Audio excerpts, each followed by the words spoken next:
如果你问我新手入门适合从哪个面包做起，就是它奶油软法包，成品外酥里嫩，口感很棒，味道好，也适合做三明治，也适合空口吃，特别的香，而且做法非常的简单。这个面团呢还不像欧包面团那么粘手不好操作，并且几乎不需要你手揉，非常适合新手。我们先来做一个波兰肿面，肿面可以帮助面包膨胀得更大，口感也更柔软。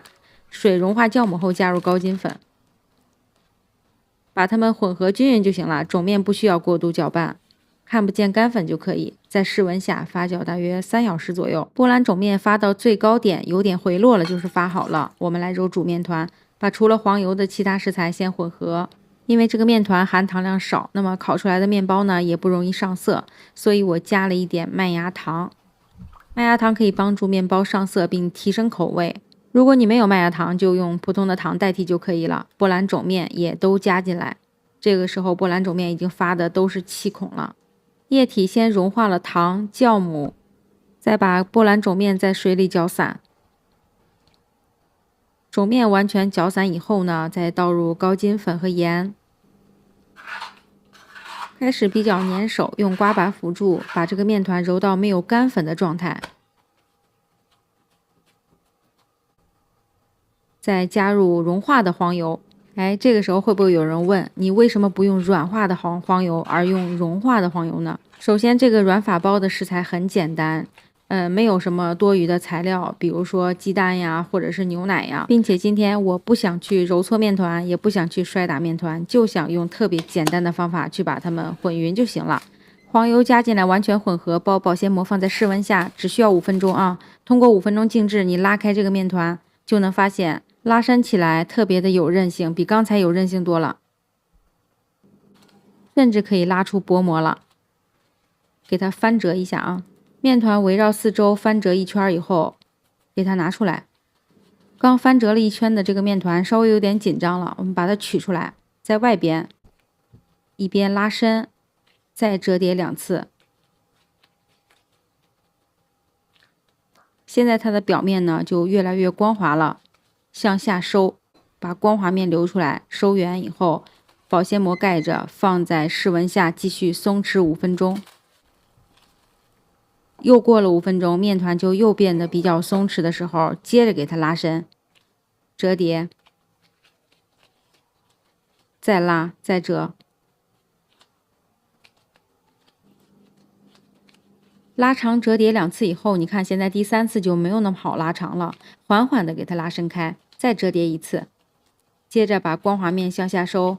这时候面团的状态是很紧的，如果你想看面团的状态，我建议你室温下再松弛5分钟。接着现在来拉伸薄膜，你就会发现这个薄膜现在状态是比较真实的了，能拉扯出一个薄透的膜，并且破口呢很光滑。好，现在我们再把这个面团扒拉开，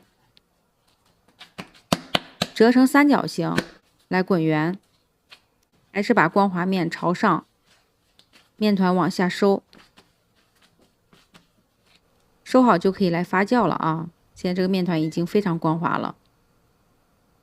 室温下发酵1小时，发酵好后，咱们给它排气，把大气泡去掉，然后把这个面团整理成长方形。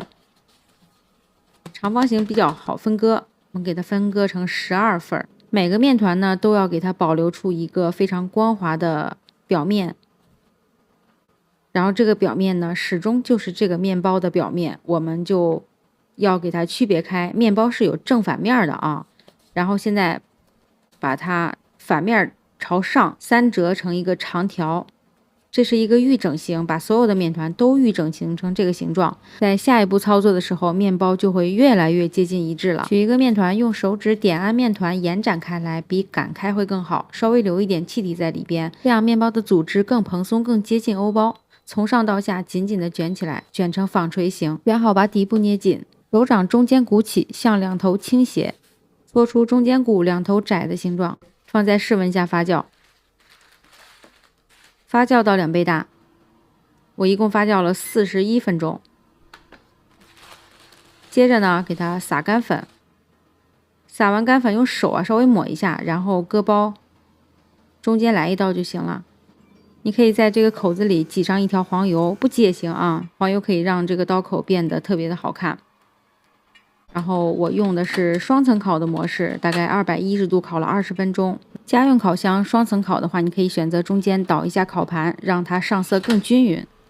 奶油软法操作起来非常简单，口感却出乎意料的好吃。我希望你也能试一试，并且艾特维莎妮做面包交作业吧。下期见，拜拜。